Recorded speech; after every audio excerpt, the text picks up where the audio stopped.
Ahora Iván Sasovsky por el tema tributario. Vos sabés que se habla de una nueva tasa. Bueno, algunos dicen la tasa... A ver, no quiero hacer nombre, mejor soy respetuoso en este sentido. Pero sí una tasa aeroportuaria, que no es un gran impuesto, pero es un nuevo impuesto. Iván Sasovsky es tributarista, le agradecemos el contacto y esta puede ser una primera pregunta. ¿El camino del aumento de los impuestos va a frenar algún día? ¿Y qué decimos sobre el presupuesto 2023? Iván, buenas tardes.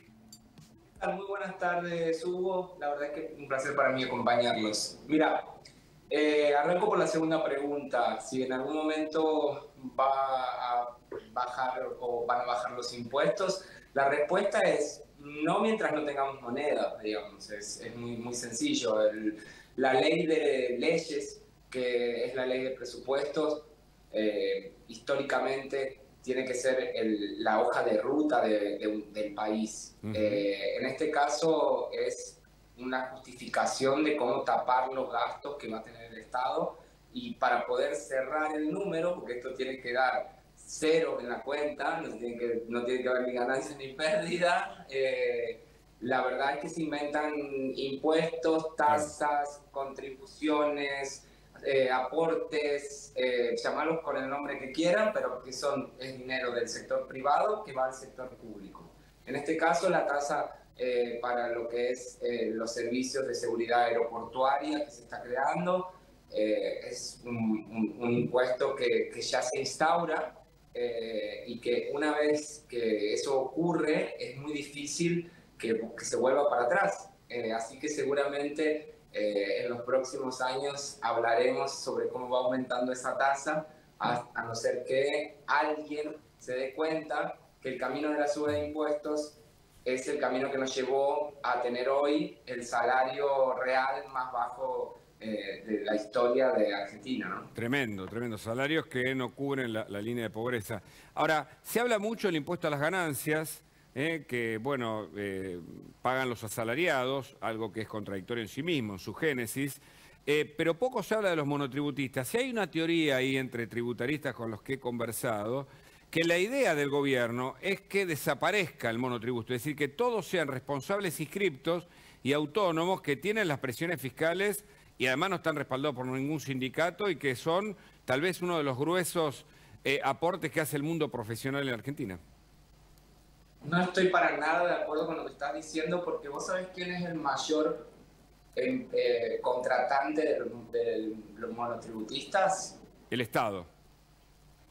Y entonces, ¿por qué va a querer que desaparezca? Si desaparece, van a tener que hacer los aportes y las contribuciones, porque no, es el primer... Te digo porque te lo respondo, Iván, te lo respondo. Te lo respondo para intercambiar. Vos, si sos aportante del Estado, podés pagar monotributo o podés ser responsable inscripto y también ser aportante del Estado. Y los costos, y tengo un montón de ejemplos para decirte, también te los pagas vos. Claro, pero el Estado tiene que pagar a ver, todos conocemos cómo trabaja el Estado con los monotributistas. Sí. Son contratos de locación de servicios. Correcto. Sí. Que son muchas veces los empleados, esos 30 empleados que tiene cada senador o cada diputado, y que el costo de pagarles es mucho más beneficioso que sea sobre el régimen del monotributo que tenerlos en blanco como empleados en relación de dependencia. Pero hay un intermedio, Iván, por eso te decía. El intermedio es que vos seas responsable inscripto, te tenga que costear tus ganancias y tu IVA y que el Estado también te contrate en esa condición. Claro, pero eso pasaría si los responsables inscritos fueran independientes del empleador. Generalmente son contratos en los que hay un retorno a los propios empleadores, que en este caso son los diputados y senadores. No me quiero meter en cuestiones de las cuales no, digamos, todo el mundo sabe, pero no se habla, que son contratos mentirosos, es decir, esas prestaciones de servicio no existen. Sí, entonces, claramente, liquidar impuestos del IVA más ganancias, tener que contratar un contador para llevar un responsable inscripto, más todo lo que implica para la propia AFIP fiscalizar a los responsables inscritos, yo te aseguro que ese régimen no debería desaparecer. La verdad es que sí hay algo histórico que te doy la razón, en que durante el gobierno de Cristina Kirchner fue el monotributo, como había negación de la inflación, fue el régimen que más se atrasó porque obviamente estaba intervenida el INDEC. Claro. Pero yo creo que el monotributo, si vos mirás cómo está o quiénes son los contratantes de los monotributistas, sacarlo sería pegarse un tiro en el pie porque al propio Estado, porque ese régimen se creó justamente cuando en el gobierno cuando se negociaba con el FMI y el FMI no permitía que se amplíe la planta estatal. Entonces claro. aparecieron estos contratos de locación de servicios y ahí nace el monotributo. Bueno, mira, en Francia, Iván, en Francia existe también un tipo de monotributo, pero por ejemplo... En España también.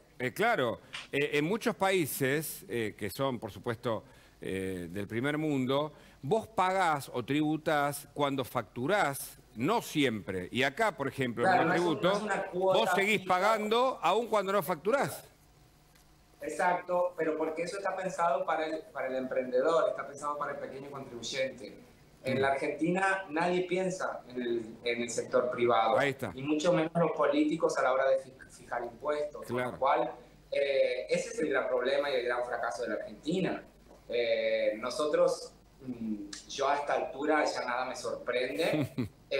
Lo que te puedo decir es que es necesario tener una ley de presupuesto. Lo que te puedo decir es que cuando hay que votar suba de impuestos o eliminación de exenciones, por ejemplo, al sector judicial, todo el arco político terminan siendo cómplices. Entonces, no hay hoy por hoy ningún tipo de esperanza para que el sector privado pueda decir, ok, tengo una hoja de ruta clara respecto a cuánto voy a tener que pagar durante el año 2023 de impuestos. Lo único interesante que surge de lo que al menos se aprobó en diputados sí. es que no se le faculta al Poder Ejecutivo la posibilidad de establecer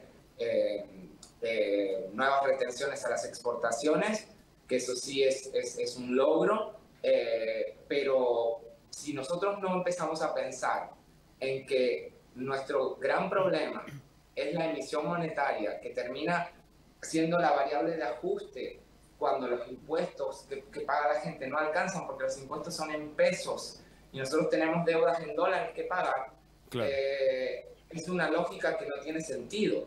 Si nosotros pensamos un sistema distinto, y si vos sacás cuál sería la tasa efectiva, por ejemplo, de impuesto a las ganancias en comparación con otros países en dólares, la Argentina hoy, que sería casi un paraíso fiscal. Claro.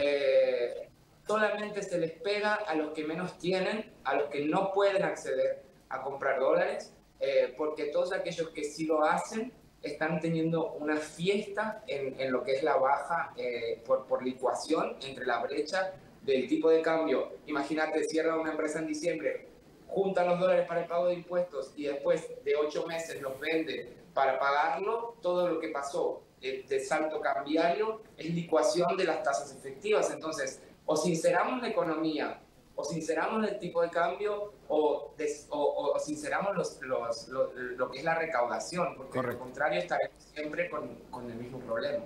Iván, para vos hace falta seguramente, ¿no?, una reforma tributaria, y en esto tiene que haber un acuerdo del gobierno siguiente, porque no pareciera que esto fuese a ocurrir ahora.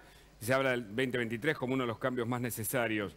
¿Tiene que haber acuerdo entre gobierno y oposición para lograr una reforma de esta naturaleza? ¿Y te parece que puede surgir o no?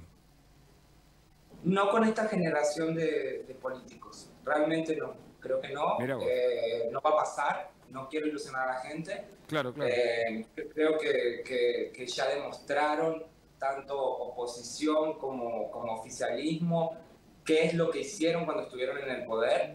Creo que es la próxima generación en la cual yo me encuentro incluido, los que tenemos la responsabilidad de levantar todo esto que se vino destruyendo en los últimos 30 años. O sea, la verdad, no confío en la clase dirigente porque no son capaces de reconocer que la Argentina es un país pobre, que tiene oportunidades gigantes, pero sincerando que somos un país pobre. Hoy nuestra gran competencia es la India.